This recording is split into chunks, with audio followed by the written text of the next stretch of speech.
Alléluia. Alléluia. Je voudrais bénir encore le Seigneur pour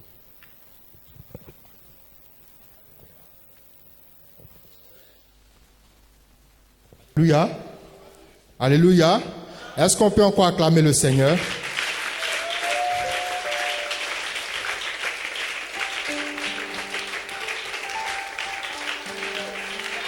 Gloire à Dieu. Je voudrais encore rendre gloire au Seigneur. Nous sommes le 4e jour et Dieu nous a soutenus jusque-là. Il a permis que tout se passe bien. Je voudrais qu'on acclame encore le Saint-Esprit pour tout ce qu'il fait. Amen. Je voudrais bénir le Seigneur pour la vie de notre Père ici présent, le premier responsable de la mission, l'apôtre Jean-Noël Assier et son épouse. Et bénir aussi le Seigneur pour notre papa Afoum, maman Afoum ici présente aussi. Que le Seigneur vous bénisse abondamment. Merci pour la confiance que vous placez en la jeunesse. Je pense que c'est une dynamique qui va porter ses fruits. Alléluia. On peut s'asseoir dans la présence du Seigneur. Alléluia. Nous avons commencé cette semaine sur l'entrepreneuriat par déjà parler des fondements spirituels, des fondements humains et de tout ce qui était comme une nécessité pour nous d'entreprendre. Alléluia. Hier, nous avons notamment évoqué certains aspects importants, surtout dans l'aspect pratique de l'élaboration du projet entrepreneurial. Alléluia. Et nous avons beaucoup mis l'accent sur l'idée.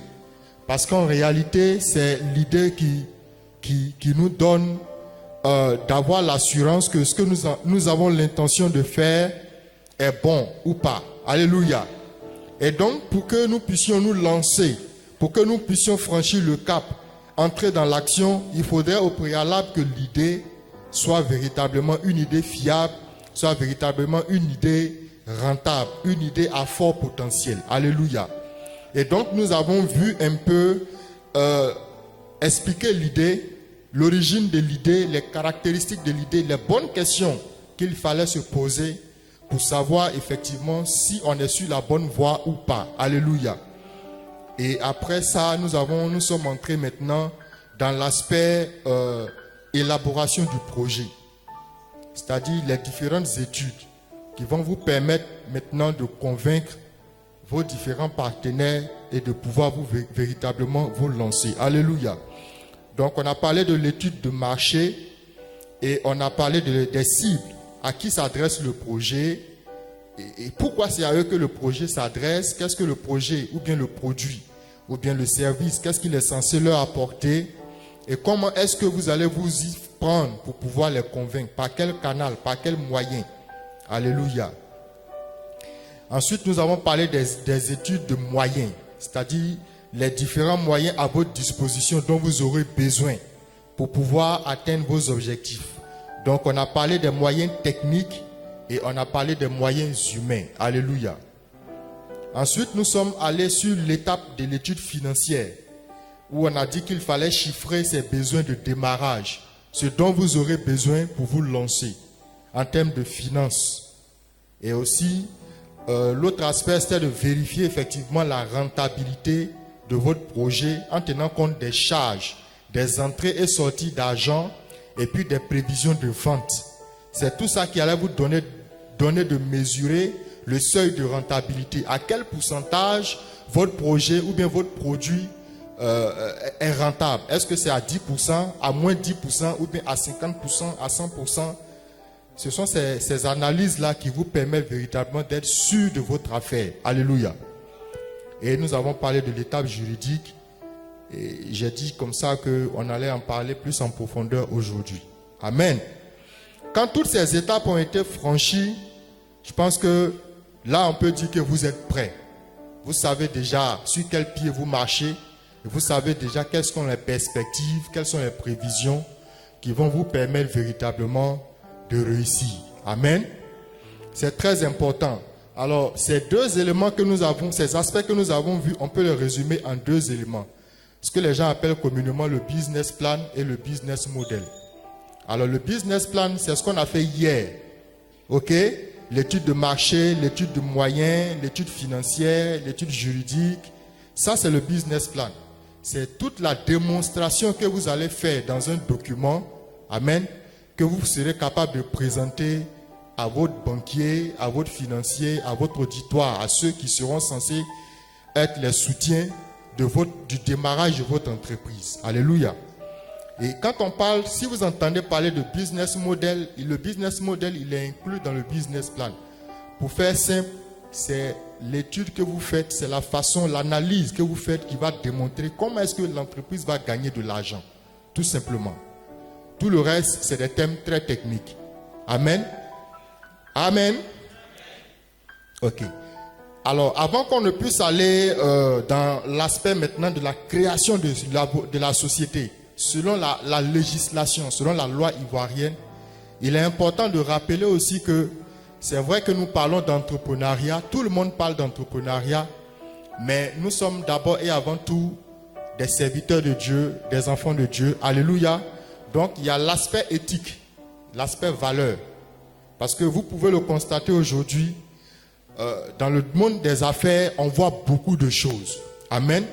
Mais il est important que nous, enfants de Dieu, nous ayons une certaine éthique, une certaine façon de fonctionner conforme à la parole de Dieu. Amen. Il est important en tant que professionnel, en tant que celui qui veut véritablement réussir dans les affaires, il doit développer des valeurs. Amen. Il doit développer de véritables valeurs. Si tu es un homme de métier, il faut aussi apprendre à respecter tes délais. Amen. À respecter tes clients. À faire des devis qui sont réalistes. Il ne faut pas faire des devis qui ne tiennent pas, qui ne pourront pas faire le travail du client. Et puis demain, il va dire, mais ce monsieur-là, il est malhonnête.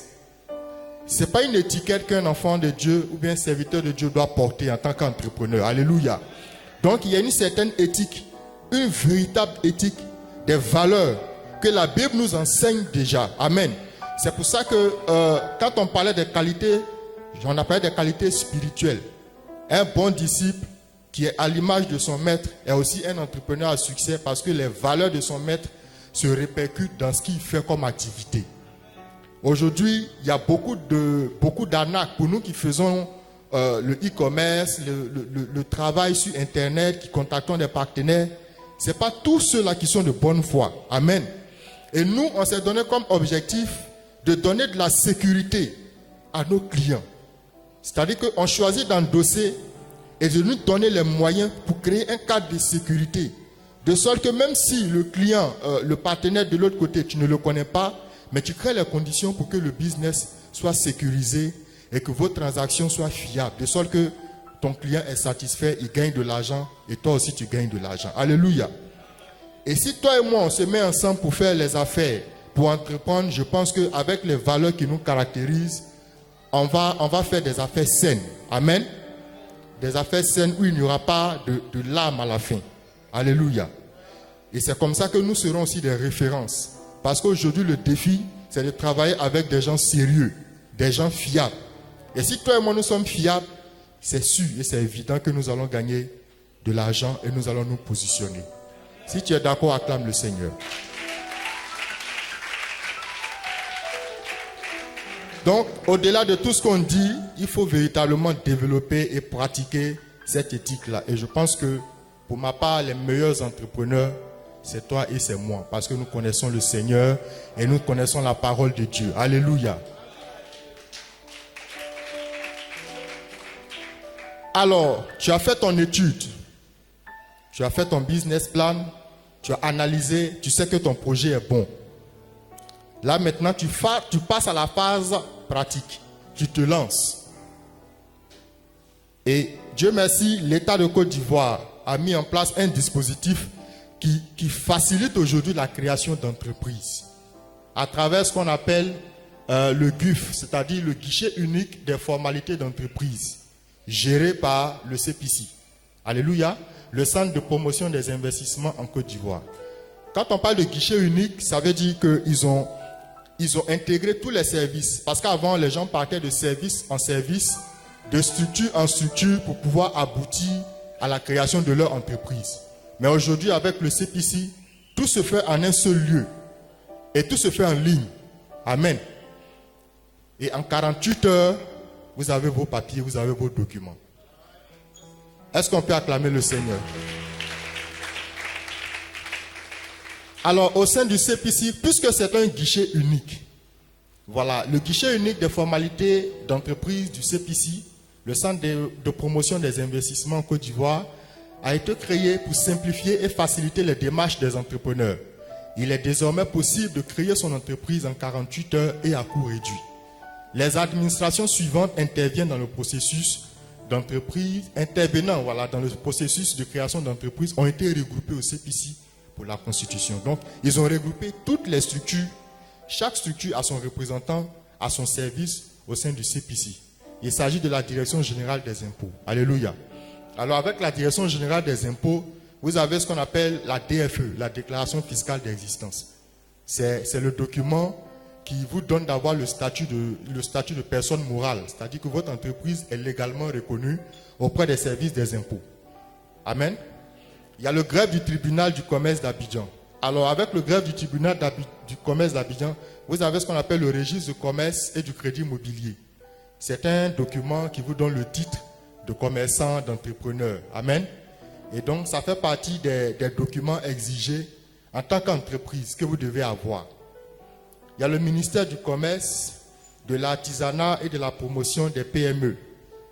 Ce service-là vous permet d'avoir ce qu'on appelle le code d'import-export. Alors, le code d'import-export, pour nous qui sommes transitaires, c'est très important parce que tout le monde ne peut pas importer et exporter. Si dans votre activité, vous avez prévu faire l'import-export, il est important que vous ayez un code d'import-export. C'est ce code-là qui vous donne, c'est ce document-là qui vous permet de pouvoir exporter vos produits que vous êtes censés, vous voulez fabriquer en Côte d'Ivoire, ou bien les conteneurs que vous voulez importer. Alléluia. Donc, il est important de comprendre ça. Et la Caisse nationale de prévoyance sociale qui vous permet donc d'avoir le document qu'on appelle la fiche employeur. Donc, il vous permet de déclarer les employés que vous avez. Amen.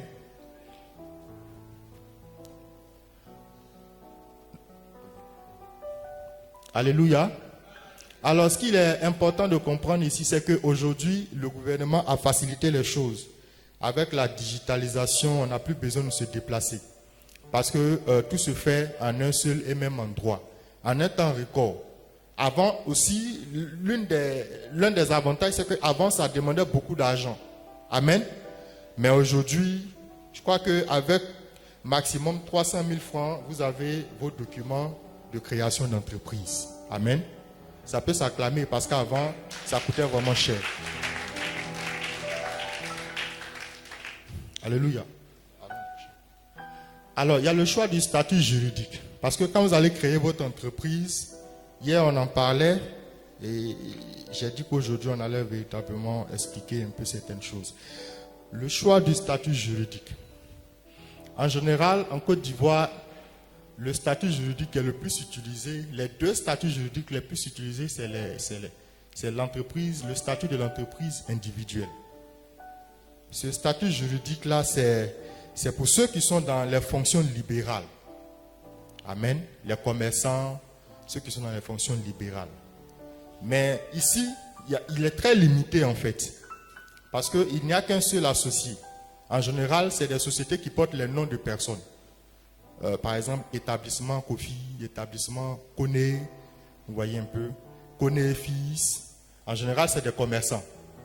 C'est des commerçants, c'est des vendeurs, ou bien c'est des entreprises qui appartiennent à une personne qui exerce une profession libérale. Quelqu'un qui est dans la soudure, un menuisier. Amen. Donc, c'est un statut qui est intimement lié à la personne même qui crée la société. Amen. Donc, s'il y a un problème, c'est lui qui assume avec son patrimoine, son compte bancaire, tout ça. Donc, les dettes sont à sa charge. Amen. Maintenant, il y a deux types d'entreprises individuelles. Voilà, j'allais souligner cet aspect-là. Le premier modèle d'entreprise individuelle, eux, ils sont liés à la taxe communale. C'est-à-dire qu'eux, ils payent seulement que les taxes communaux. C'est ça, non? Les taxes communales, ok, excusez-moi. Et il y a un autre type d'entreprise individuelle, eux, ils ont la DFE.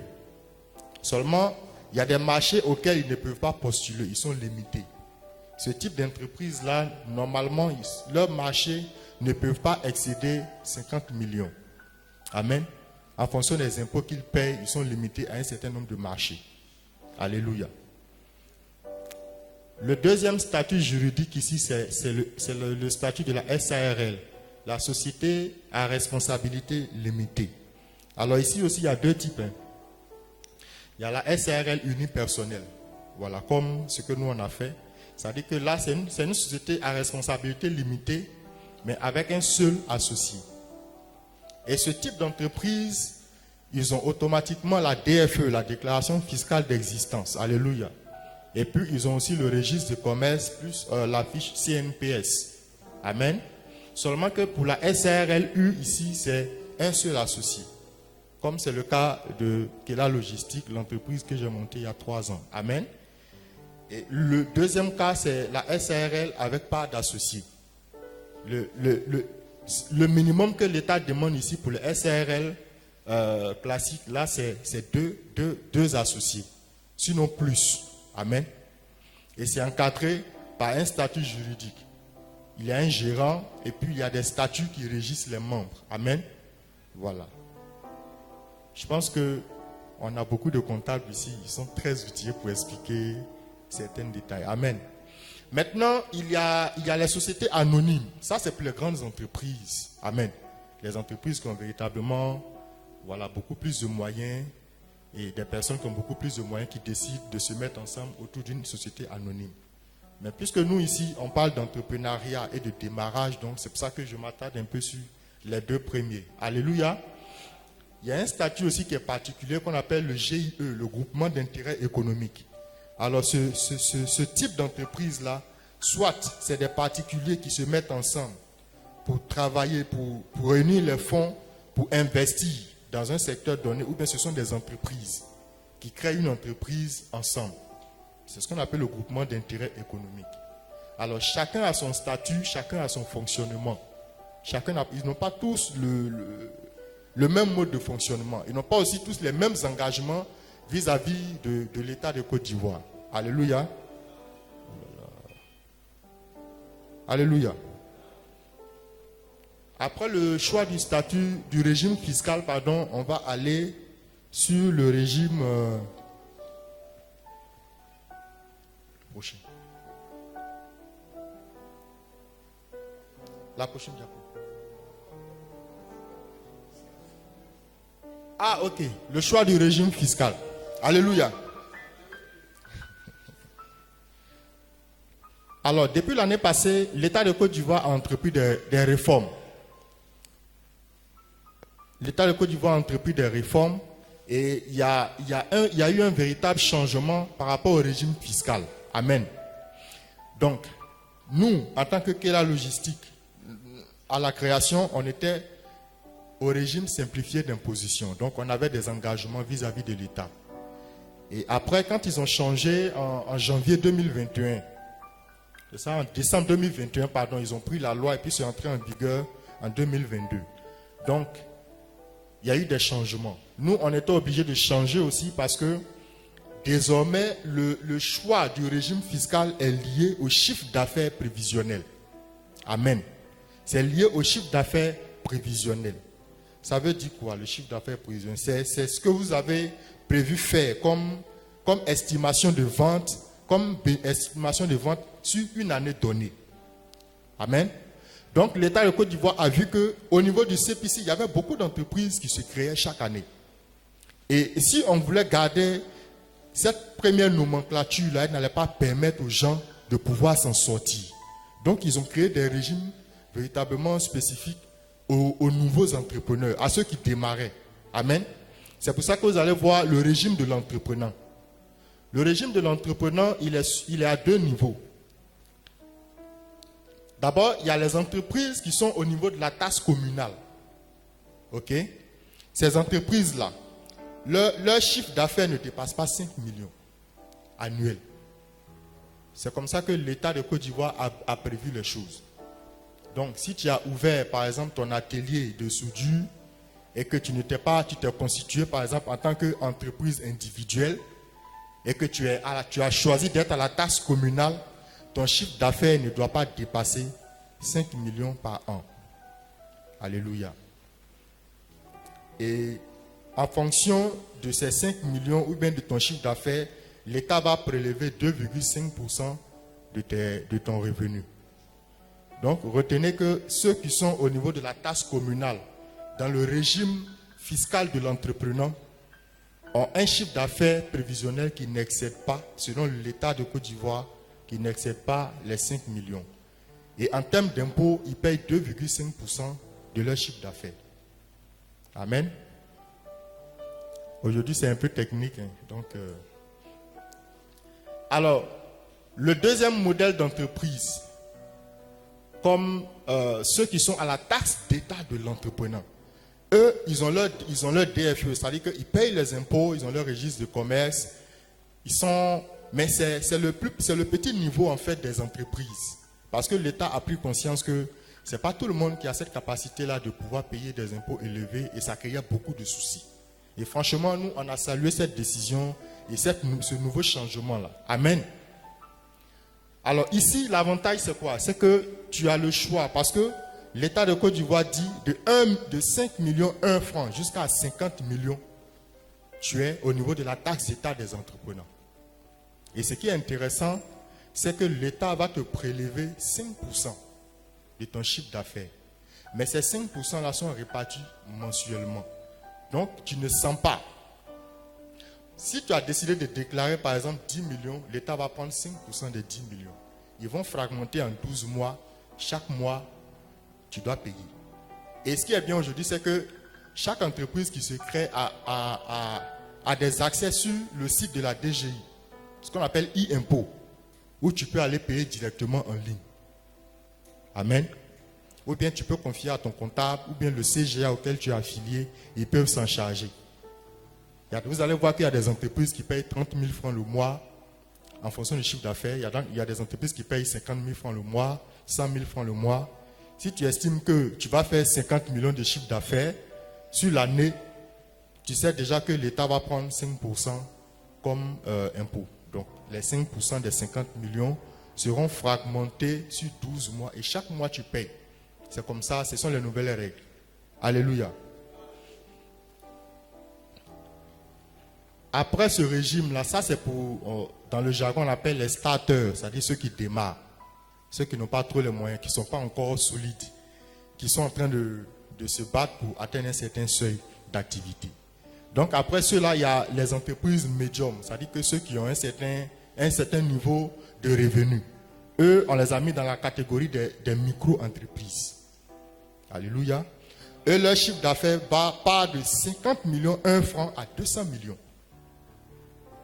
De 50 millions 1 franc à 200 millions. Alors, eux, l'État leur prend 7%.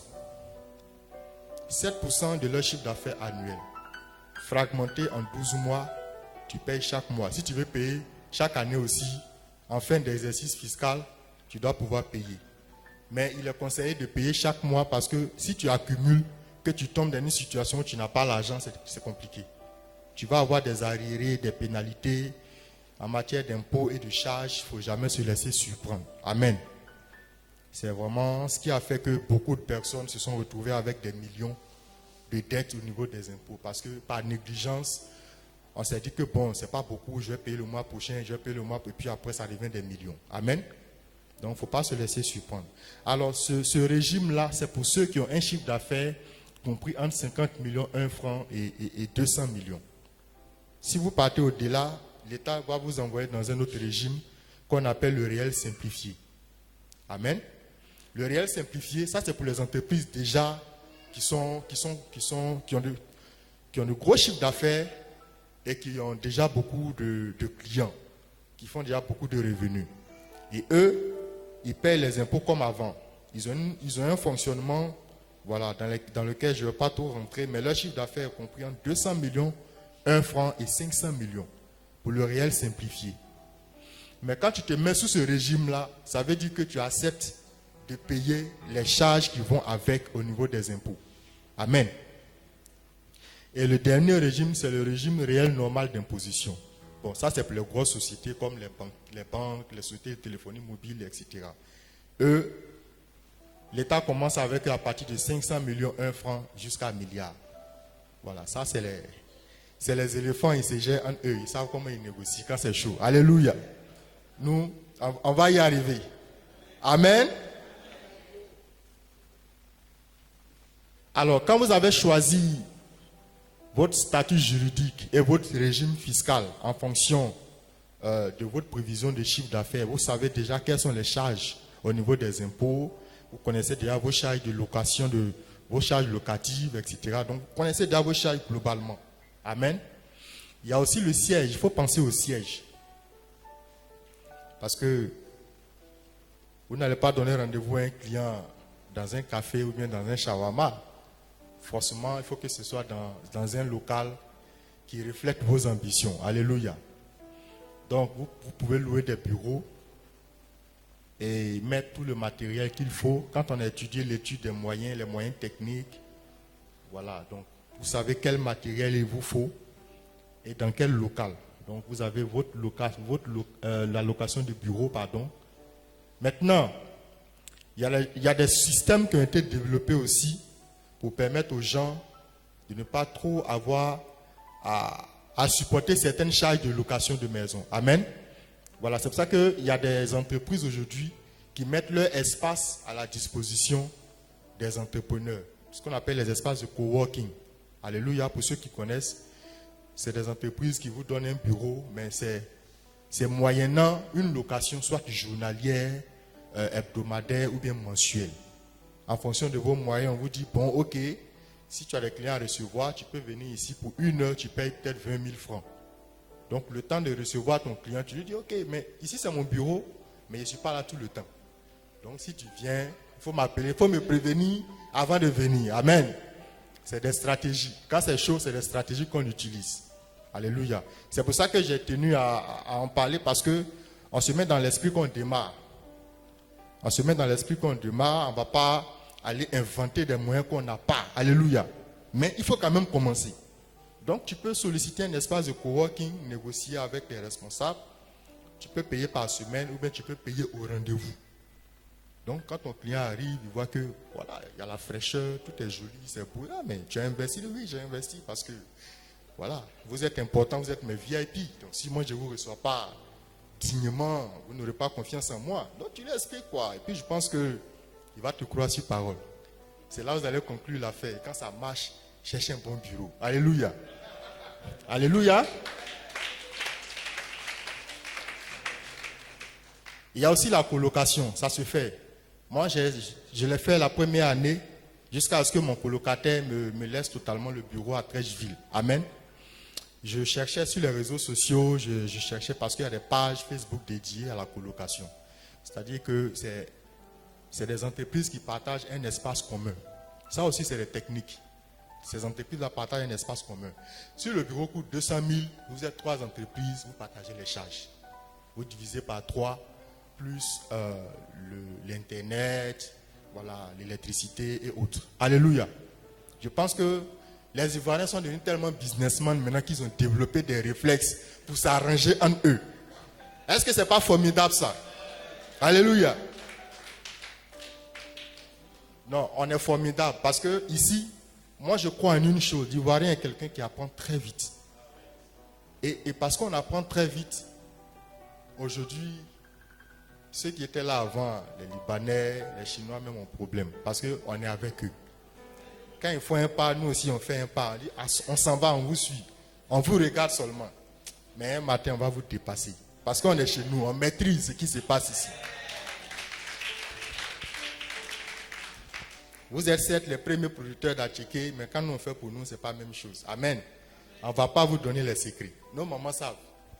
Amen. Eux, ils ont les machines, mais nos mamans, elles ont la technologie à l'état naturel. Donc, les gens ont développé ça, c'est des stratégies qui permettent vraiment à l'entrepreneur d'avoir un espace où travailler.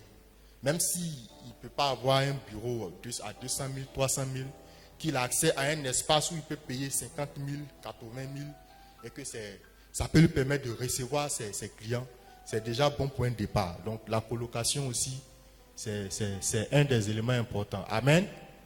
Donc si c'est chaud, soit tu vas dans un espace de coworking ou bien tu cherches quelqu'un qui a son bureau, qui veut aussi partager son espace avec toi. Et puis voilà, tu démarres. Maintenant, après, quand vous avez fini, ok, pour l'étape du CPC, que tous les papiers sont sortis, il faut faire un rattachement aux impôts. Le rattachement est lié à la commune où vous exercez l'activité. Tu ne veux pas créer la société à Port-Boué et puis tu vas aller travailler à Dabou.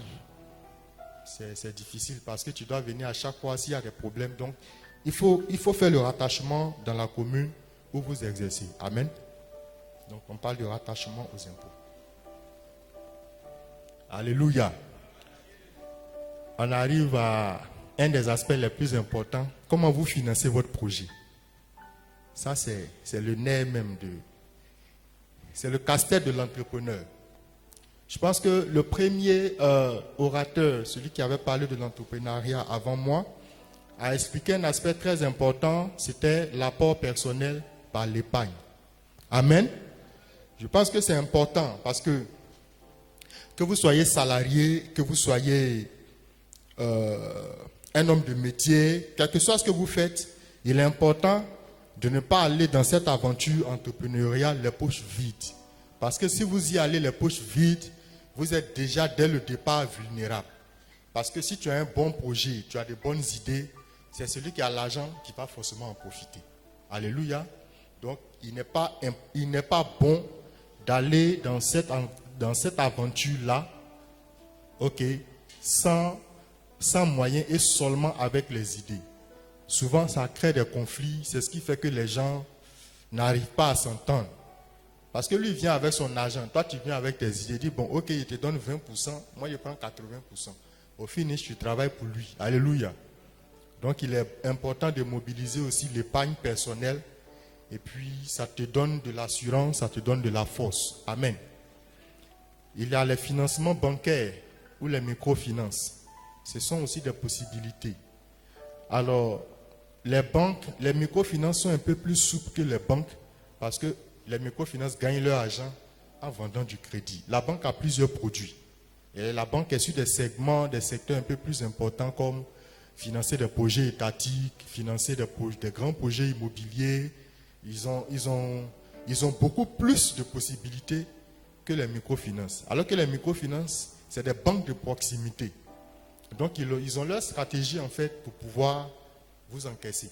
Il y en a qui encaissent véritablement. Non, là, ils vous encaissent même. Amen.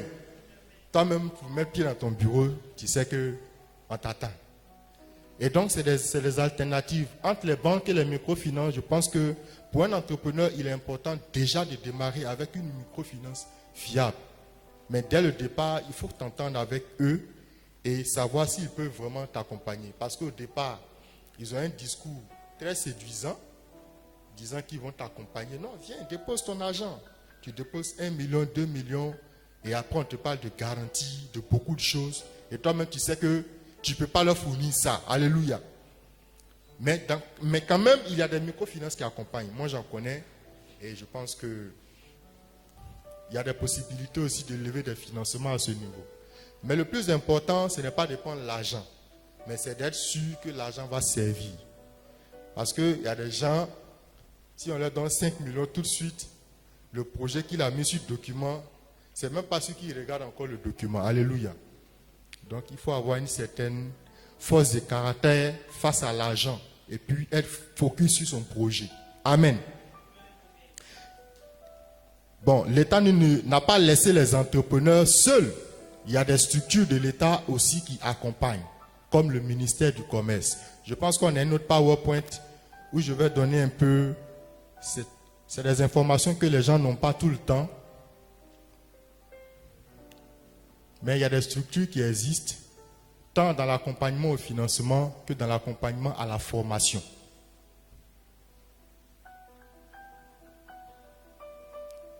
Voilà. Alléluia. Allons-y. Alors, il y a une structure de l'État qu'on appelle la Fédération ivoirienne des petites et moyennes entreprises. Elle a été créée en 1995. Son rôle, l'État a voulu qu'il y ait un seul interlocuteur pour parler au nom des PME. Alléluia. Et à ce jour, le FIPME a plus de 33 000 PME, donc 40 associations, organisations et fédérations d'entrepreneurs. Alléluia. J'ai pris soin de mettre le site web pour que vous puissiez aussi aller et voir. Leur rôle, c'est de faciliter l'accès au financement, c'est aussi de former l'accès aux formations et au réseautage. Donc vous pouvez aussi aller sur leur site pour voir un peu ce qu'ils font. Il y a la deuxième structure qu'on appelle Côte d'Ivoire PME. Eux, ils ont pour rôle, cette plateforme-là a pour rôle essentiel de soutenir financièrement et participer au développement des PME ivoiriennes. Ils accompagnent à l'accès au financement, ils vous aident à la gestion. Ok? Ils vous aident au renforcement des capacités avec les différentes formations. Donc vous pouvez aussi aller sur leur site web côtedivoirepme.com pour avoir aussi les informations sur ce qu'ils font. Amen. Il y a le FGPME qui est le fonds de garantie. Alors, pourquoi le fonds de garantie? Parce que l'État a compris qu'il y avait un risque potentiel pour les banques. Quand les PME empruntent et qu'elles ne remboursent pas, ça peut créer un déséquilibre au niveau des banques. Donc, l'État a créé une structure pour servir de garantie. Mais ça, les banquiers ne le disent pas. Ils vont vous dire, mais si vous ne remboursez pas, on fait comment? Mais l'État déjà a prévu, ça. L'État a amorti toutes les pertes des banques que les PME n'arrivent pas à rembourser. Et donc, vous pouvez approcher cette structure-là. Toute entreprise, tout entrepreneur doit pouvoir approcher cette structure-là pour avoir plus d'informations.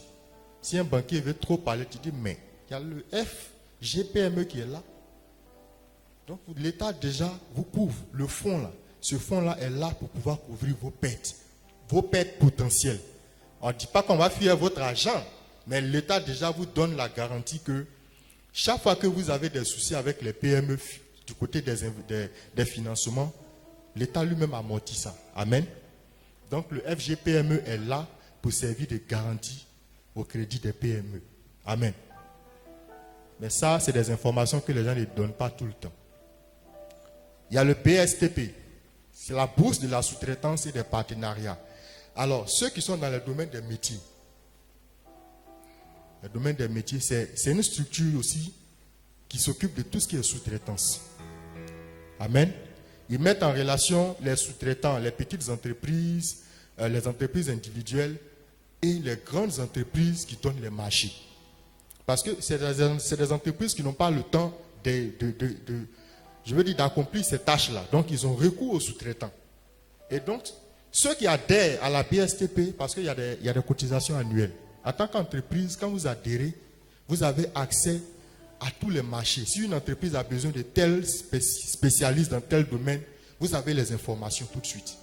Et il est important d'intégrer ces structures-là parce que ça vous permet de vous donner de la visibilité et d'entrer dans des réseaux qui vous font avancer.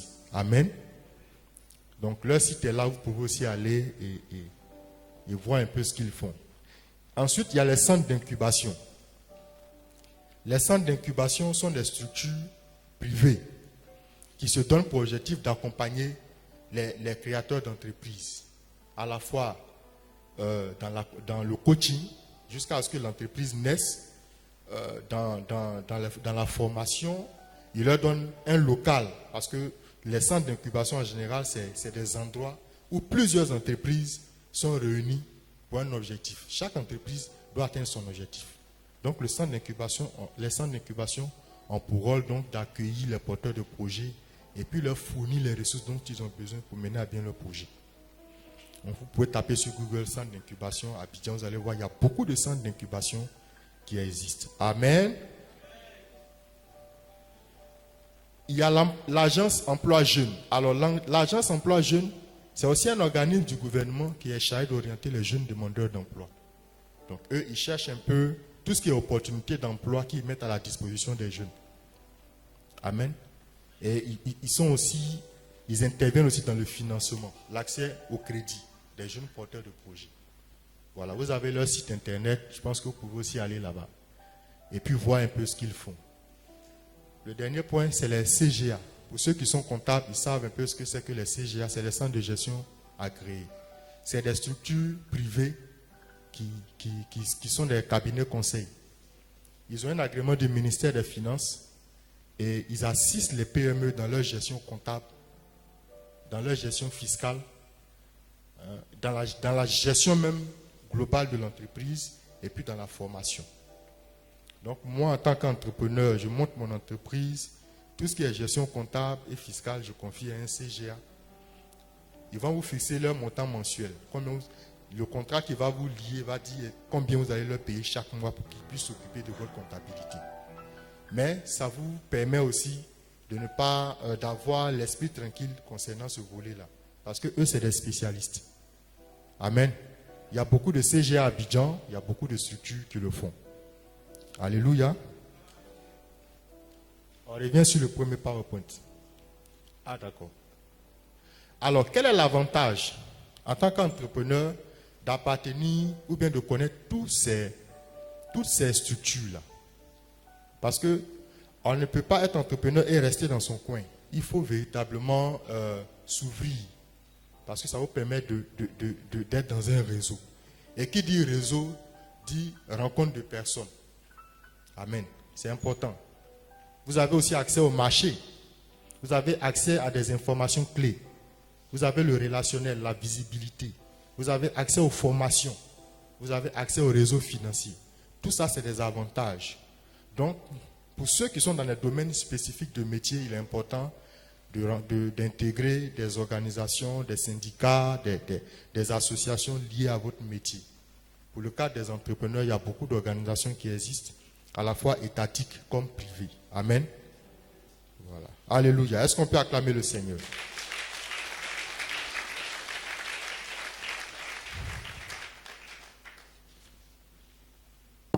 On revient sur le premier PowerPoint.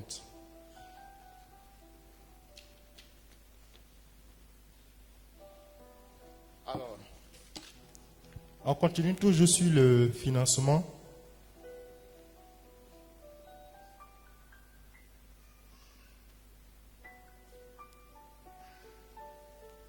Voilà. Le financement participatif. Ça, c'est un modèle de financement qui normalement devait être le modèle le plus en vue. Parce que nous, en tant qu'Église, nous avons la capacité de mobiliser du monde. Alléluia. Donc, on ne peut pas se retrouver à aller courir derrière des financements extérieurs alors que nous avons la force du nombre. Amen. Amen. Pourquoi aller chercher des financements ailleurs alors qu'ici, on peut déjà se mettre à 5, à 10, à 20 pour monter des entreprises, monter des structures, lever des capitaux. Et les gens ont tellement compris ça aujourd'hui qu'il y a des structures, il y a des sites internet, il y a des réseaux informatiques qui se créent où les gens ne se connaissent même pas. Tu as des accès, tu vas, on te dit à tel projet, les parts sont à $1000 ou bien à $100 ou bien à $10 et les gens payent. Et en fin de compte, le promoteur se retrouve avec des millions de dollars, il lance son projet. On appelle ça le crowdfunding. C'est le financement participatif. Ce modèle-là, nous, on peut le réussir parce que nous avons la force du nombre. Nous avons la force de la communauté. Alléluia.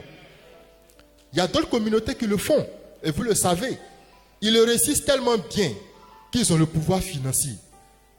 Parce que quand ils se lancent dans une activité, ils sont plusieurs. Mais c'est un seul qu'on voit. Quand lui aussi il réussit, on met un autre devant. Ainsi de suite. Et pendant des années, il se retrouve dans tous les secteurs d'activité. Nous aussi, on peut le faire. Amen. On peut véritablement le réussir. Donc, le financement participatif, c'est la capacité que nous avons, qu'un collectif de personnes ont à pouvoir lever des fonds pour une activité commune, pour une vision commune. Amen. C'est important. C'est vrai que On prie, il y a le spirituel, mais l'argent est là. Si on est 10 à lever 100 000 par mois, ça fait 1 million. En un an, ça fait 12 millions. Est-ce que vous me comprenez? Est-ce que vous me comprenez, peuple du Mirep? Non, on ne s'est pas encore compris. Alléluia. On est 10. Et on décide de créer une SARL. On monte une entreprise. Ce n'est pas une association. Ce n'est pas un club d'amis. Ce n'est pas un fan club. On dit on veut gagner de l'argent. Moi seul, pour lever 12 millions, vous imaginez combien d'années ça va me prendre? Amen. Je vais travailler dur, transpirer, mais peut-être qu'au fini, je serai épuisé. Je ne voulais même plus encore continuer. Mais si nous sommes 10, chacun a son activité respective. Et on se dit, bon, ok, on se donne un an. Chacun cotise 100 000 chaque mois. Vous-même faites le calcul. Amen. La dernière fois, il y a un frère, un responsable qui posait la question, mais moi je n'ai pas d'idée, je fais comment? Mais c'est la réponse. Tu es salarié, tu n'as pas le temps. Tu n'as pas d'idée. Mais dans le groupe là, il y a un comme comment on appelle ça? Celui qui dirigeait le culte hier disait, son ami qui fourmille d'idées. Il regarde ici, non mais ça, il y a beaucoup d'argent ici. Donc l'effet du groupe et la relation qui nous lie, le rôle de chacun dans le groupe, fait que celui qui a l'argent, il investit, il continue dans le travail. Alléluia. Son argent va travailler pour lui. Et celui qui a beaucoup d'idées va beaucoup réfléchir pour le groupe. Alléluia. C'est pour ça que je dis que la richesse, on va trop loin. Elle est là. Elle est à la portée de main. C'est la capacité à se mettre ensemble qui nous permettra d'aller de l'avant.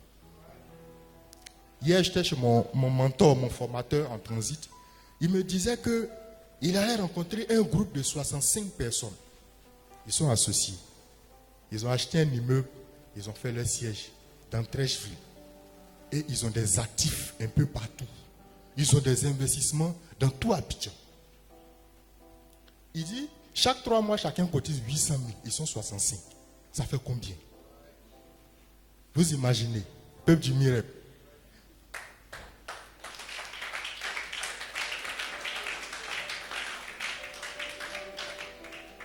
J'ai un ami, c'est un jeune frère, c'est un ami, c'est quelqu'un qui est devenu un modèle pour la jeunesse ivoirienne aujourd'hui parce qu'il a créé une structure qui est représentée dans plus de 10 pays. Il nous a choqué une fois, on est allé à son bureau. Il dit, Jean, ça va, mais Joe, c'est comment? Il dit, mais Joe, toi tu n'es jamais à Abidjan. Tantôt tu es en Europe, tantôt tu es ici, tu es où au juste? Il dit, écoute, nous sommes présents dans plus de 20 pays. Et on a créé des clubs d'investissement. On a créé des clubs d'investissement. Et figure-toi que j'ai des clubs d'investissement où les gens se sont mis à 10, à 15, à 20. Et puis, ils ont des actifs de plus de 100 millions, 200 millions. Que moi-même, je te parle actuellement là. On est actuellement à 2,3 millions d'euros. Il dit, arrête. Il ne faut pas faire. Les gens vont nous regarder ici. Il dit, oui, c'est la vérité. Si vous allez sur Facebook, tapez Julien Achille Agbé. Il a été l'un des plus jeunes entrepreneurs qui est sorti sur Forbes Magazine, Afrique.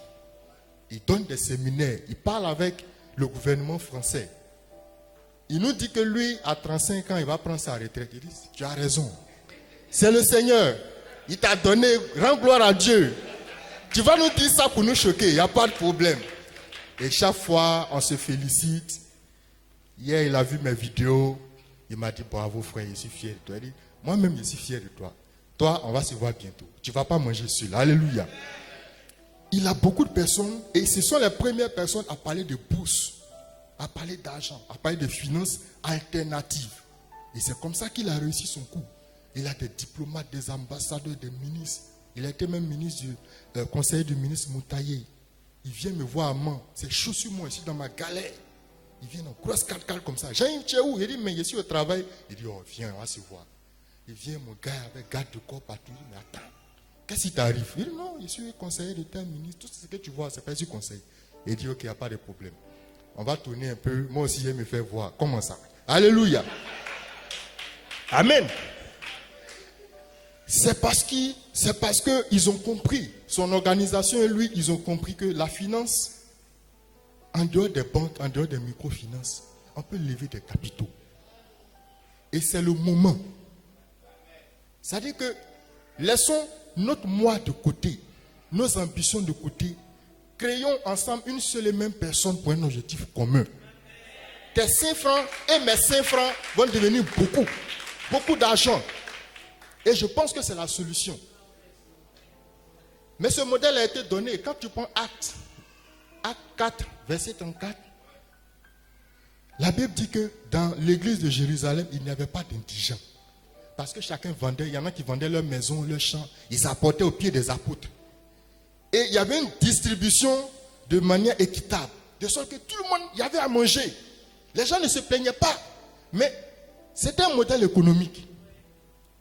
Je suis sûr que cet argent-là, ou bien tous ces biens-là, s'ils étaient à notre époque, ils allaient créer de grosses entreprises qui allaient fonctionner. Nous avons le pouvoir de changer les choses. Nous avons le pouvoir de mettre fin à la pauvreté. Nous avons le pouvoir de mettre fin à la misère, de mettre fin à la souffrance. L'église n'est pas le lieu où les gens doivent pleurer, mais où ils doivent avoir de l'espoir. C'est pour ça que dans Malachie, il dit apportez dans la maison du trésor les 10 000 les offrandes afin qu'il y ait à manger dans ma maison. Donc, ça veut dire que l'église doit être un endroit de prospérité, d'abondance, de succès. Alléluia. Mais ce modèle-là, c'est le nôtre. Et je voulais insister là-dessus. Voici notre modèle de succès. La finance participative. Alléluia. Après ce séminaire, on va créer un groupe, un club d'affaires d'investissement. Alléluia. Parce qu'il faut être pragmatique. Il faut être pragmatique. On a besoin de 12 personnes. En un an, on lève 14 400 000. Qui y croit? Je sais que les pères sont déjà partants, ils sont déjà dedans. Avec les mamans. Maintenant, ceux qui veulent, vous voyez le frère Francis. C'est lui qui est le patron actuellement de la cellule des leaders. Alléluia. On a pensé à ça, on a réfléchi à ce modèle et on a vu que c'était véritablement la solution. Vous voyez, ceux qu'on appelle les maracas, ils sont tellement puissants. Quand il dit puissant même, je ne sais pas s'il est bien expliqué le mot puissant. Mais ils ont des réseaux de commerce, même de transfert d'argent, où des milliards circulent. Je suis dans une banque à Trècheville, mais quand tu vas, tu peux être aigri. Ils sont 10. Un arrive avec son sac, il dépose. Il sort peut-être 30 millions comme ça. Et puis les 9 autres arrivent, chacun dépose, il verse. Et toi tu es assis là pendant 2 heures, on compte son argent. Mais comment ils font?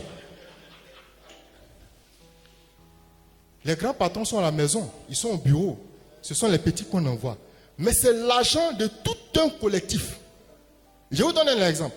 C'est leurs enfants que vous voyez en train de vendre les téléphones, vous chassez là, quitte ici. Mais ce qu'il est en train de vendre là, c'est son avenir qu'il est en train de tracer comme ça. Dans 5 ans, tu le verras dans un magasin avec tout ce qu'il faut. Alléluia. Ils ne vont pas trop loin à l'école et ils cherchent l'argent. Ils sont nés dedans, ils vivent dans ça. Amen. Nous, on est allés à l'école. Ça veut dire qu'on a une compréhension bien meilleure. Il faut que les choses changent.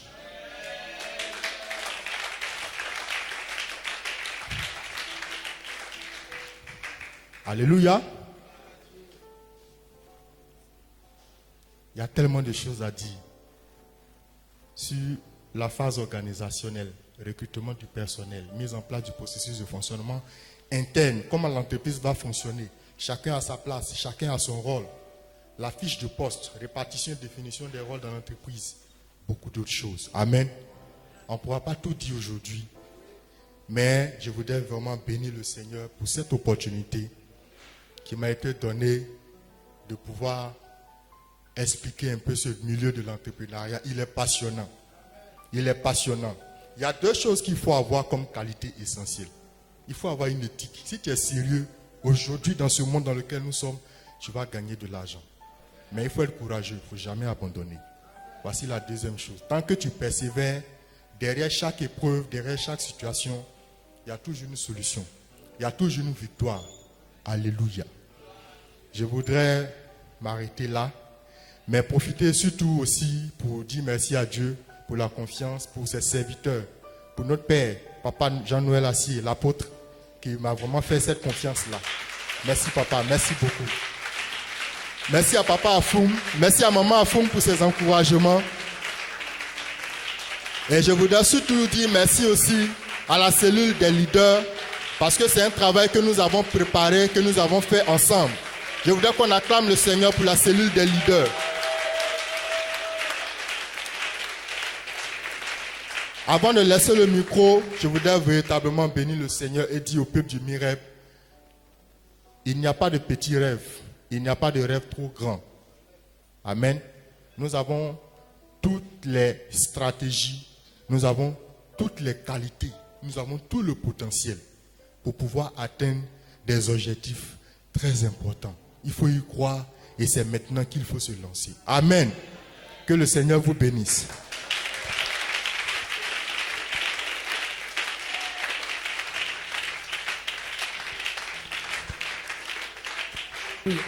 Alléluia.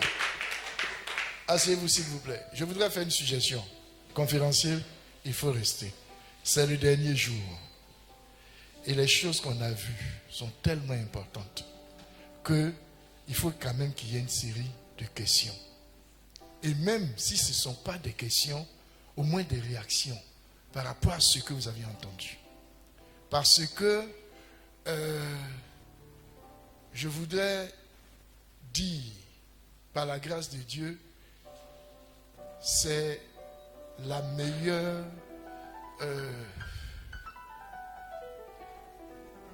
conférence qu'on a eue dans le domaine. Alléluia.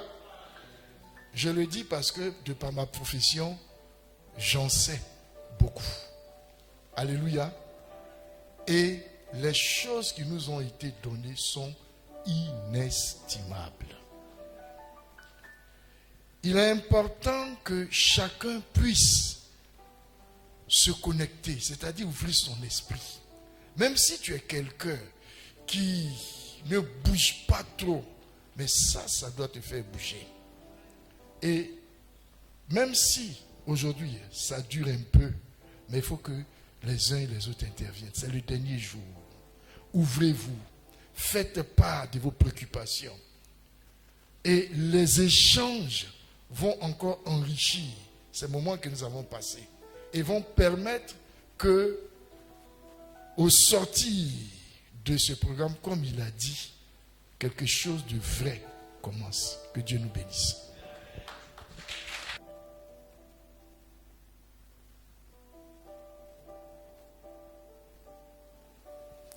Alléluia. On va prendre des questions, des réactions.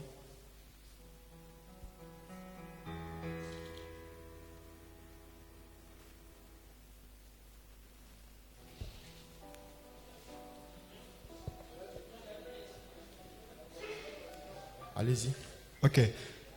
Vraiment, merci pour votre exposé. Que Dieu vraiment vous bénisse. Amen. La question que je voulais poser tout à l'heure, quand vous étiez en train de parler, vous avez parlé de votre mentor. Mais quand vous étiez en train d'intervenir, vous n'avez pas parlé du mentorat. Je voulais savoir si dans le domaine des affaires, le mentorat est vraiment important aussi. C'est ma question. Amen.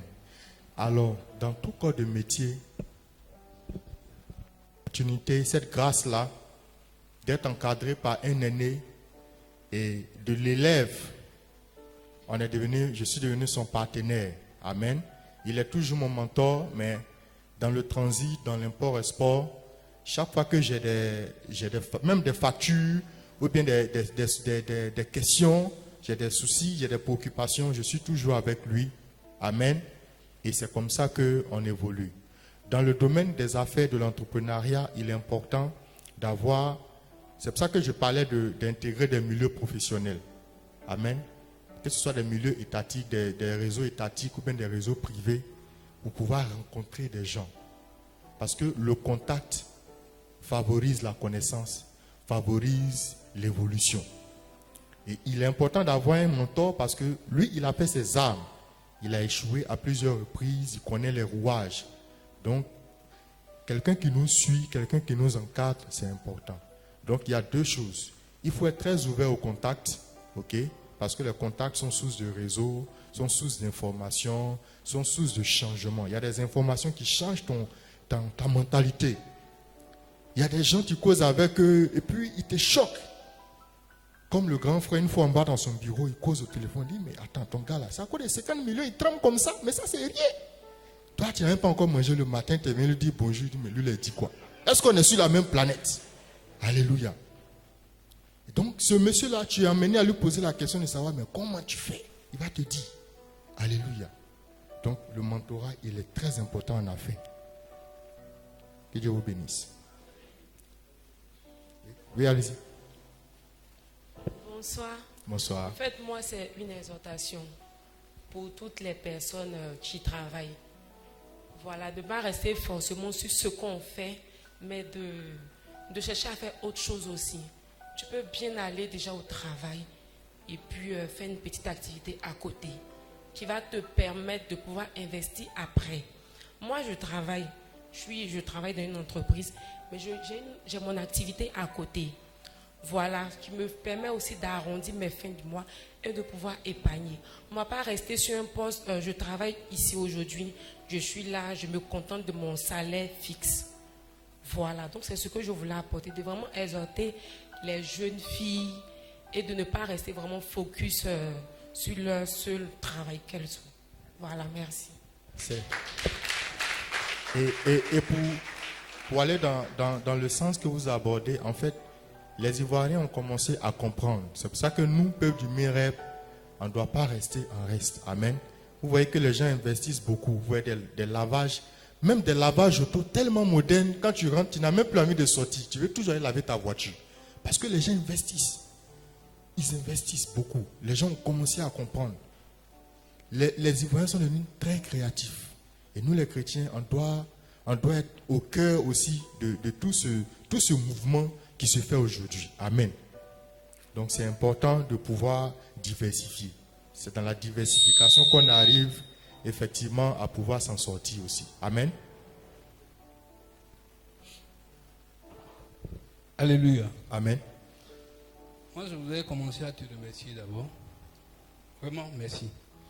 Et puis, merci à l'apôtre qui t'a découvert pour te confier cette mission. Parce que les idées de création d'activités, ça bouillonne en moi. Pour ceux qui me connaissent. Mais on n'avait pas cette connaissance-là. Tu es venu la donner. Maintenant, je voudrais, après le remerciement, tu as parlé du financement des projets. Et puis tu as parlé d'apport personnel. Ça a retenu mon attention parce que moi, j'aime développer des activités sans rien apporter, sans avoir de l'argent. Ça, comment on appelle? C'est pour encourager les autres. Parce que généralement, on ne trouve pas quelqu'un pour te financer.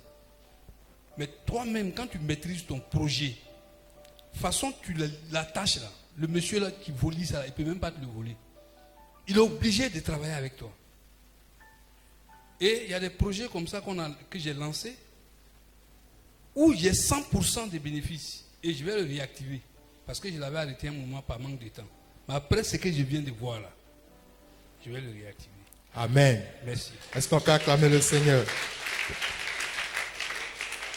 Je me connais un peu dans ce domaine. Je disais à mon frère le pasteur Nyango que vraiment ça c'est un séminaire technique de toutes les informations. Moi vraiment ce qui m'intéresse jusqu'à présent, c'est lorsque j'ai vu l'affiche, parce qu'habituellement notre papa avait l'habitude d'inviter des orateurs extérieurs. Et lorsque on m'a dit que c'était un orateur maison, j'ai tiqué un peu. Mais ce qui m'a plus intéressé, c'est que j'ai vu prix lauréat, prix Alassane Ouattara. Voilà, ma question va dans ce sens-là. Qu'est-ce qui a fait la différence? Comment tu as fait pour avoir le prix Alassane Ouattara? Moi, je veux savoir. Très bonne question. Hein? On acclame le Seigneur. Franchement, je peux dire que ce prix-là, ça a été un miracle du Seigneur. Parce que moi-même, je n'avais pas connaissance du prix. Ce sont mes associés, voilà, ce sont mes associés qui m'ont approché pour me dire, parmi nous, tu es le plus jeune. On dit ce prix-là, il est pour les moins de 40 ans. Amen. Donc, on va postuler. Ils ont fait le business plan parce que, en fait, dans notre association, il y a un cabinet comptable qui est associé dans l'entreprise qu'on a créé depuis 2010. Amen. Et donc, ils ont travaillé sur l'aspect financier. C'est pour ça que je disais que, ensemble, quand chacun a son rôle, les choses vont vite et bien. Eux, c'est leur domaine, les montages financiers. Moi, mon travail, c'est de penser à tous les services, l'aspect marketing, développer les arguments, tout ça. Non, ça même si tu me réveilles à 4 h du matin, il n'y a pas de problème. On est dessus. Alléluia. Si c'est les arguments pour convaincre, il n'y a pas de souci. Eux, ils sont financiers. Donc, c'est comme ça que chacun a envoyé ses informations. Ils ont monté le projet et on a déposé au niveau. Parce que c'est un prix du district d'Abidjan. Et à l'époque, le premier parrain, c'était le premier ministre Daniel Kablan-Duncan. Après, le ministre Feu Ahmed Bakayoko a pris la relève. Donc, c'est lui qui était notre parrain. Et un jour, je suis assis au bureau et puis on m'appelle. Alors, c'est M. Dali, il dit oui. Ah, ok, j'ai une très bonne nouvelle pour vous. Vous avez été lauréat, sélectionné pour être lauréat du prix Alassane Ouattara. Il dit waouh. Mais de quoi il s'agit? Ok, donc vous êtes convoqué au district d'Abidjan. Donc, on est allé pour les premières auditions. Parce qu'il y avait 2 phases. Il fallait qu'ils nous écoutent pour savoir un peu est-ce que c'était vraiment nous qui étions les porteurs du projet. Donc on est allé défendre le projet, puisque c'est moi-même qui ai conçu le projet. Et après, j'ai sollicité des aides extérieures pour être des associés et tout ça. Donc j'étais très à l'aise dans mon élément. Donc j'ai défendu le projet. Vraiment, c'est à la suite de ça qu'ils nous ont retenus. Il y a eu plus de 850 dossiers. Et on a été 40 lauréats. Nous, on a été 12e sur les 40.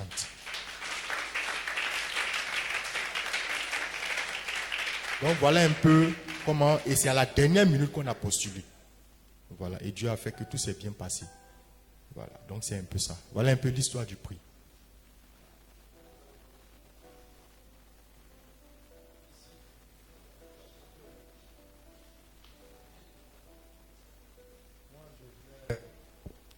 Je voulais demander par rapport au financement participatif dont vous allez parler tout à l'heure. Et puis, tout de suite, vous avez donné un chiffre. Est-ce que on ne peut pas l'élargir? C'est-à-dire, est-ce que c'est restreint? C'est quand on veut faire ces participations, ces financements participatifs-là. Est-ce qu'il y a un cadre de restriction qu'on établit? Ou bien en tant qu'entité de l'Église pour mobiliser plus de fonds avec des parts, est-ce que cela peut se faire? C'est possible. Tout est une question de gestion des hommes. En général, les gens même préconisent 5, maximum 10. Parce que c'est pour éviter qu'il y ait des problèmes après. Parce que plus on est nombreux, il y a beaucoup de personnalités, beaucoup de caractères différents à gérer. Mais je pense que l'homme de droit qui est en face de nous, qui est Papa Afoum, sait un peu comment juridiquement les choses peuvent être circonscrites, même si on est 50 personnes. Mais dans un souci d'efficacité, en fait. Donc, ça peut être des groupes de 10, des groupes de 20, mais je pense pour ma part, maximum 20 personnes autour ou bien liées par une entreprise, une entité juridique. Parce que quand il s'agit du droit, voilà, les gens ne peuvent pas faire ce qu'ils veulent. Amen. Voilà, je pense qu'il y a un cadre juridique qui encadre ça. C'est possible. Voilà.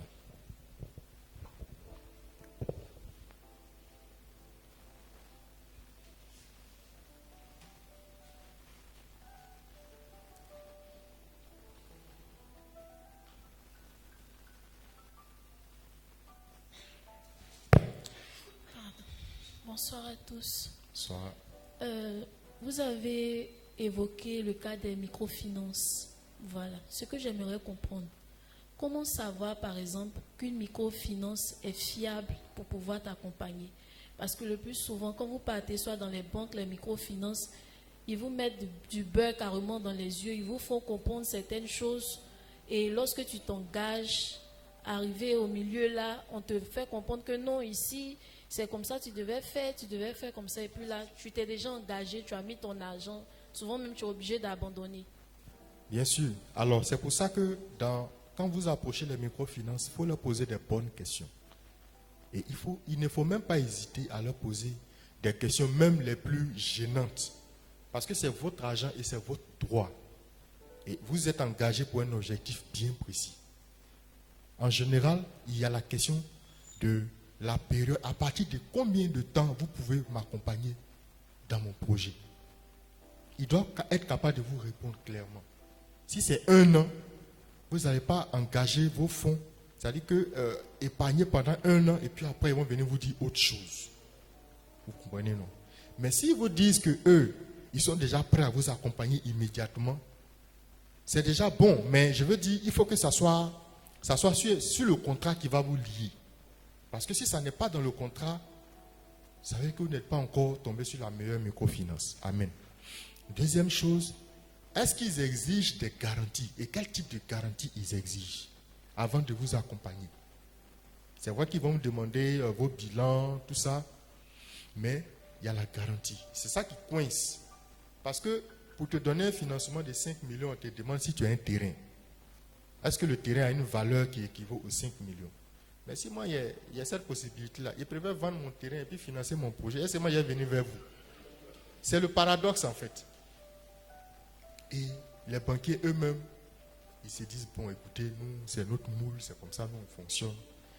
C'est pour ça que dans la finance participative, vous voyez, si on est 20, on a mobilisé 100 000, ça fait combien? 14 millions, ça fait 28 800 000, n'est-ce pas? On peut demander 100 millions. Parce que ça fait 1 an qu'on cotise. Et on a parlé avec le patron de la microfinance. On est beaucoup. Nous, on vient avec des garanties collectives. Chacun apporte sa garantie. S'il a une voiture, il dit, bon, moi, il ma voiture, ok, on peut donner ça comme garantie. Moi, il a ma maison, il dit, bon, ok, voilà, j'ai mon commerce, il dit, bon, ok, on constitue une garantie collective. On dit, monsieur le banquier, tu ne peux pas avoir tout ça et puis nous refuser 100 millions. Donc, nous, on va commencer à travailler. C'est possible. C'est un peu l'idée que j'ai eue. J'ai vu que c'est possible. Parce que eux, leur problème, c'est de savoir est-ce que vous allez rembourser leur argent. Est-ce que si ça coince, ils pourront avoir quelque chose qui va leur permettre de rentrer dans leur fonds. Je pense que si on constitue des garanties collectives, on peut lever des fonds. Maintenant, il faut qu'on ait confiance les uns aux autres, puisque c'est notre affaire à tous. Maintenant, dans quel secteur investir, ça, c'est aussi une étude que chacun, on peut faire ensemble. Amen. Mais en tout cas, si c'est moi, en fait, il y a nos premiers conteneurs. Voilà, on fait nos 200, 300%. Et puis on gagne de l'argent, on continue pour avancer. Il y a trop de choses à faire. Donc, il y a ça. Pour répondre à votre question, vous voyez un peu, voilà, à quelle période ils sont prêts à commencer à vous donner le crédit et quelles sont les garanties. Si vous ont rassuré sur les garanties, je pense que vous pouvez vous engager. Voilà. Alléluia. Je voudrais revenir sur le financement participatif. Et tout à l'heure, la question avait été posée de voir si on pouvait agrandir le nombre de façon à ce qu'on puisse l'étendre véritablement à beaucoup plus de personnes. Et dans la réponse qui a été donnée, il y a 2 éléments que j'ai retenus. Le premier élément, plus on est nombreux, il y a trop de caractère à gérer. Ça, c'est la première difficulté. Deuxième élément, l'efficacité. L'efficacité parce que vous allez prendre 10 personnes qui sont capables de mobiliser pendant un certain temps un certain montant. Ce n'est pas la même chose que 20 personnes ou 30 personnes que vous allez prendre, engagées dans le même montant, et qui vont pouvoir le tenir. Donc, à ce niveau, la suggestion que je voudrais faire, c'est peut-être faire des financements participatifs de différents niveaux. Il peut y avoir ceux qui peuvent mobiliser 10 000 francs par mois, on fait leur financement participatif. On détermine la durée. Ceux qui peuvent mobiliser 20 000 francs, mais pas trop de... On essaie de faire des tranches, et puis ceux qui peuvent montrer. Parce que l'important est que l'engagement qui est pris doit être tenu jusqu'au bout.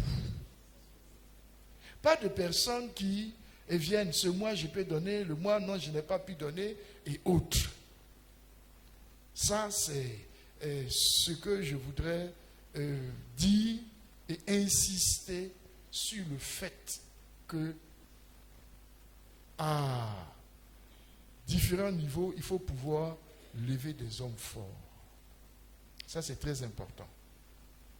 Parce qu'on ne peut pas faire tous la même chose. Cependant, si nous avons la possibilité d'avoir des hommes forts, avec eux, on peut lever certains capitaux qui peuvent engager certains projets importants et par la suite, ceux-là vont pouvoir aider ou encadrer d'autres paliers inférieurs pour qu'au fur et à mesure, tout le monde puisse entrer dans le moule. Maintenant, ma dernière question, de façon pratique. Tous ceux qui sont engagés dans les projets où ils demandent un financement extérieur,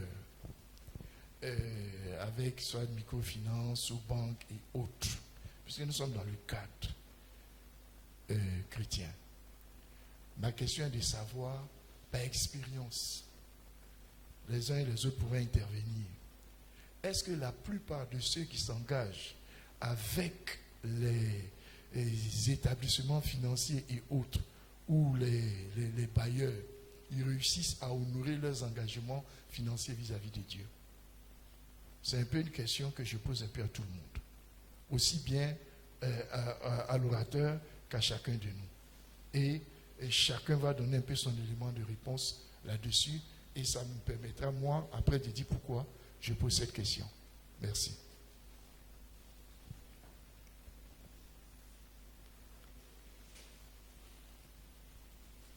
Alors, moi en tout cas, je pense que à ce niveau, tout est une question d'organisation personnelle. Parce que, comme les pères l'enseignent, tu payes ta dîme et ta dîme sur les 10% de ton revenu. Et ensuite, il y a ton offrande, à tes offrandes en fait. Mais je veux dire, ces engagements financiers vis-à-vis du Seigneur sont plutôt liés à une question d'organisation personnelle. En tant que chef d'entreprise, tu fais ton bilan mensuel, tu sais déjà combien tu gagnes. Et souvent, on se laisse, c'est mon cas aussi, on se laisse tellement prendre par les charges, par les réalités du quotidien que souvent, on n'arrive pas à avoir cette discipline-là. Mais c'est véritablement une question de discipline et de fidélité. Je ne m'exclus pas. Je pense que c'est véritablement quelque chose qu'on doit cultiver. Et je me reconnais là-dedans, en tout cas.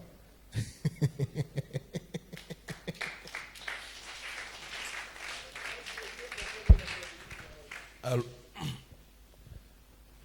je vous salue dans le nom de Jésus. En fait, par rapport à la question que papa vient de poser, je voudrais donner mon point de vue.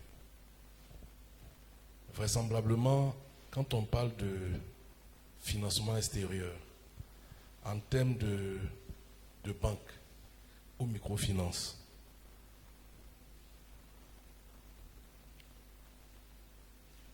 il y a une question de taux. C'est vrai, il y a une question de discipline. Il faut pouvoir être discipliné dans ta gestion.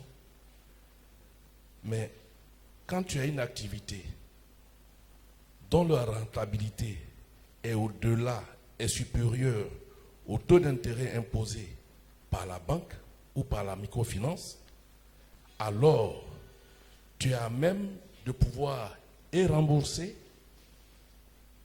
et pouvoir respecter tes engagements. Mais le plus souvent,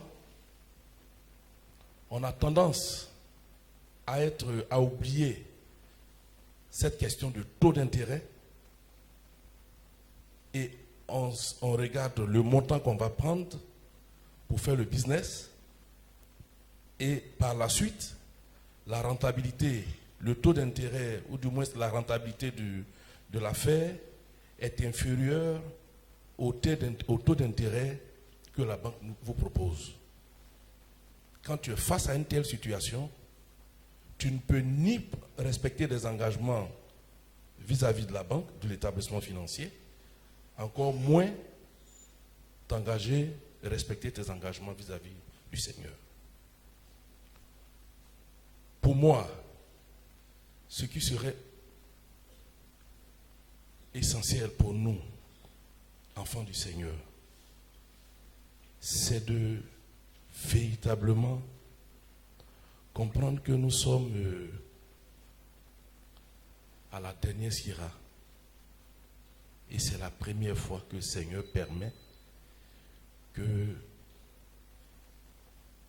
de façon pratique, une telle formation soit donnée. Parce que tous, nous aspirons et nous cherchons l'argent, d'une manière ou d'une autre. Mais tu nous as éclairé sur plein de chemins. C'est des chemins que tu as ouverts, des voies que tu as ouvertes. Il faille que tous ensemble, on regarde toutes ces voies-là par rapport à notre statut d'enfant du Seigneur, enfant de Dieu. La question de pouvoir se mettre ensemble et lever des fonds, j'estime que c'est cette voie, pour ma part, qui pourra véritablement nous donner d'aller de façon à pouvoir avancer. Et je veux profiter en même temps pour te dire merci. Merci de ce que tu as réussi à nous éclairer tous. Tous. À nous donner des voies et à être très pratique avec des exemples à l'appui. Qu'on ne sorte pas de ce séminaire et puis on va continuer de se comporter comme on se comportait. Il faut qu'ensemble, partout où nous allons aller, on puisse ouvrir nos yeux ou ouvrir nos oreilles pour entendre, pour découvrir les opportunités et les saisir,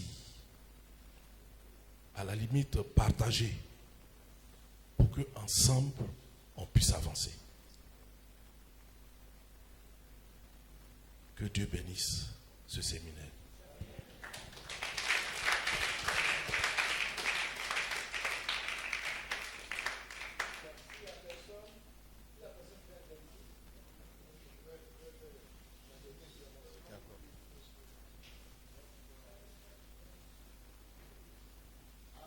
Alléluia. J'ai posé cette question de façon intentionnelle. D'abord, par ma propre expérience. Et j'ai réalisé que dans mon évolution, j'ai eu à fonctionner avec les prêts bancaires pour réaliser quelque chose de précis, ou même dans le cadre de l'accompagnement de mon activité, recourir aux découvertes bancaires, mais par expérience. Mes engagements, je n'ai pu les tenir véritablement que vis-à-vis des banques. Vis-à-vis de Dieu, c'est comme ça. Et lorsque dans ma marche avec le Seigneur m'a amené à expérimenter aussi son système à lui. Et que j'ai tourné le dos aux banques, que je me suis concentré uniquement sur le système du Seigneur, je n'ai plus de difficulté à pouvoir honorer mes engagements vis-à-vis du Seigneur, et mon épanouissement également s'en est suivi. J'ai réalisé que c'était vraiment important de mettre en avant les lois spirituelles que le Seigneur nous enseigne en ce qui concerne les finances. Et je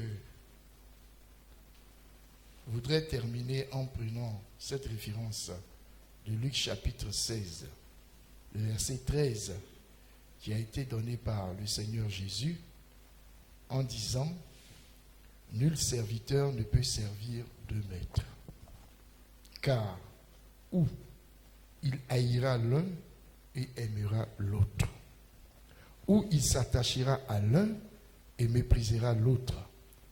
Et il termine en disant: vous ne pouvez servir Dieu et mammon. Alléluia. C'est mon expérience et je l'ai donné en toute franchise. J'aurais bien aimé que la plupart présents ici qui ont côtoyé ces deux systèmes-là donnent aussi leur expérience pour qu'on comprenne au-delà de tout ce que nous sommes en train de faire, le chemin véritable que nous devons suivre. Parce que j'ai côtoyé d'autres personnes, la plupart de ceux qui s'engagent dans les objectifs avec accompagnement du système monétaire humain ne réussissent pas. Et on a parlé d'organisation et autres, c'est bien, mais je vais au-delà pour dire que c'est spirituel. Parce que les finances de ce monde sont contrôlées par un esprit qui s'appelle Mammon. Les finances avec Dieu sont aussi contrôlées par Dieu. Si vous voulez vérifier ou bien manifester l'efficacité de chacun des systèmes, vous n'allez pas pouvoir être dans le système de Mammon et puis voir son efficacité et pouvoir être fidèle dans vos engagements envers Dieu. Vous n'allez pas le réussir, quelle que soit votre organisation. Quand vous décidez de vous mettre aussi avec Dieu, vous n'êtes plus avec le système du monde. Par conséquent, vous allez voir que non seulement Dieu va vous permettre de pouvoir atteindre vos objectifs, mais de pouvoir honorer également vos engagements. Donc, je conclurai pour mon intervention en disant que la véritable clé en tant que communauté devra être celle du financement participatif. Et avec ce financement, on peut aller tout doucement, mais dans la mesure de nos capacités. Moi, je ne suggère même pas de mobiliser 12 millions pour demander à une banque de nous donner 100 millions. Je suggère qu'avec les 12 millions, ce qu'on peut faire, on le fait avec. Et quand les 12 millions nous amènent à 25 millions, on passe à 25 millions. Et on verra qu'on finira par créer notre propre système et nous allons financer nos projets sans problème. Que Dieu nous bénisse. Amen. Amen.